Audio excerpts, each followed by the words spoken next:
మామూలుగా ఒక పెళ్లి చేయాలంటే అమ్మాయికి అబ్బాయి నచ్చాలి, అబ్బాయికి అమ్మాయి నచ్చాలి. రెండు కుటుంబాలు వాళ్ళ ఫ్యామిలీ పుట్టుపూర్వోత్తరాలు తెలుసుకుని అందరికీ నచ్చాకే కొన్ని పెళ్ళిళ్ళు జరుగుతాయి. ఇలాగే పెళ్ళిళ్ళు కూడా జరుగుతున్నాయి. కానీ పిల్లలు పుట్టాకనే పెళ్ళి అంటున్నారు. అవునండి, నేను చెప్పేది నిజం. అబ్బాయి అమ్మాయి కొన్ని రోజులు సహజీవనం చేయాలట. ఆ సహజీవనం చేసిన తర్వాత వాళ్ళకి పిల్లలు పుడితేనే వాళ్ళిద్దరికీ పెళ్లి చేస్తారట. ఎక్కడా అని అనుకుంటున్నారా? ఇది గరాసియా అని ఒక తెగలో ఉన్న ఆచారం. అసలు ముందు వీళ్ళు ఎక్కడ ఉంటారో మనం ఇప్పుడు తెలుసుకుందాం. సహజీవనం మన సంస్కృతి కాదు. ఇష్టపడిన ఇద్దరు వ్యక్తులు పెళ్లి తర్వాతే ఒకటి కావాలి, పిల్లల్ని కనాలి. లేదంటే మహిళపైనే బరి తెగించిందని ముద్ర వేస్తారు. ముద్ర పడిపోతుంది కూడా. కానీ ఆ తెగలో మాత్రం స్త్రీలు తమకు నచ్చిన వ్యక్తితో సహజీవనం చేయవచ్చు, అతనితో పిల్లల్ని కూడా కనవచ్చు. వాళ్ళిద్దరూ ఆర్థికంగా స్థిరపడ్డాక పెళ్లి చేసుకోవచ్చు. నచ్చకపోతే విడిపోవచ్చు కూడా. బాగుంది కదా ఈ ఫెసిలిటీ అని అనుకుంటున్నారా? ఇదంతా అక్కడ మామూలేనండి. ఎన్నో ఏళ్ల నుంచి ఆ తెగలో ఇలానే కొనసాగుతుంది. అలా అని ఈ తెగ అదేదో వేరే దేశంలో లేదండి, మన దేశంలోనే, అది ఉత్తర భారతంలో ఉంది. అది కూడా ఎక్కడ అనుకుంటారు? ఒకప్పుడు స్త్రీ శిశు హత్యలు ఎక్కువగా ఉండే రాజస్థాన్, గుజరాత్ రాష్ట్రాల్లో కొన్ని జిల్లాల్లో ఈ గరాసియా తెగ విస్తరించి ఉందట.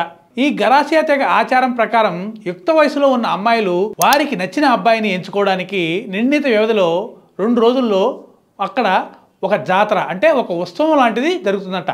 ఆ జాతరలో నచ్చిన అబ్బాయిని ఎంచుకొని పెళ్లితో సంబంధం లేకుండా వారితో సహజీవనం చేయవచ్చు. ఇదంతా మీరు వింటుంటే ఇదేదో సినిమాలో చిన్న సబ్ స్టోరీలా ఉంది అనిపిస్తుంది కదా? కాదండి, నిజమే. ఈ క్రమంలో అబ్బాయి కుటుంబ సభ్యులు అమ్మాయి కుటుంబ సభ్యులకి కొంత సొమ్ముని ఇవ్వాలట. అంటే దాన్ని ఏమంటారో తెలుసు కదా? ఎదురు కట్నం. అదేనండి, కన్యాశుల్కం లాగా. ఒకవేళ ఆ అబ్బాయి పెళ్లి చేసుకోవాలంటే ఆ ఖర్చులన్నీ అబ్బాయి తరపు వాళ్లే పెట్టుకుంటారు. పైగా వరుడు ఇంట్లోనే వివాహ వేడుక జరిపిస్తారు. ఒకవేళ ఈ తెగలో పెళ్లి చేసుకున్నారనుకోండి, అది నామ మాత్రమే, పర్మనెంట్ కాదు. పిల్లల్ని కని ఆర్థికంగా స్థిరపడ్డాకనే అసలైన పెళ్లి చేసుకుంటారట. ఎన్నో ఏళ్లుగా సహజీవనం చేస్తున్న వృద్ధ తల్లిదండ్రులకు వారి పిల్లలే దగ్గరుండి వివాహం జరిపించడం అక్కడ కనిపిస్తుంది కూడా.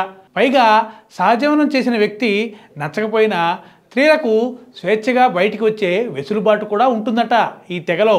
గరాసియా తెగవారు పాటిస్తున్న ఈ ఆచారాలన్నీ ఇప్పటివి కావండి.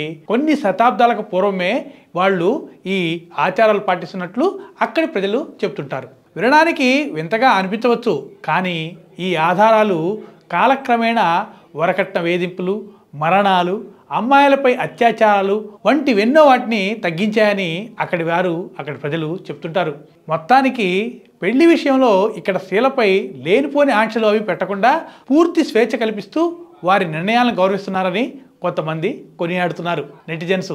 బాగుంది కదండి? మీరు కూడా ఒకసారి అది ఎక్కడుందో తెలుసుకొని ఆ తెగని చూడాలనిపిస్తుందా?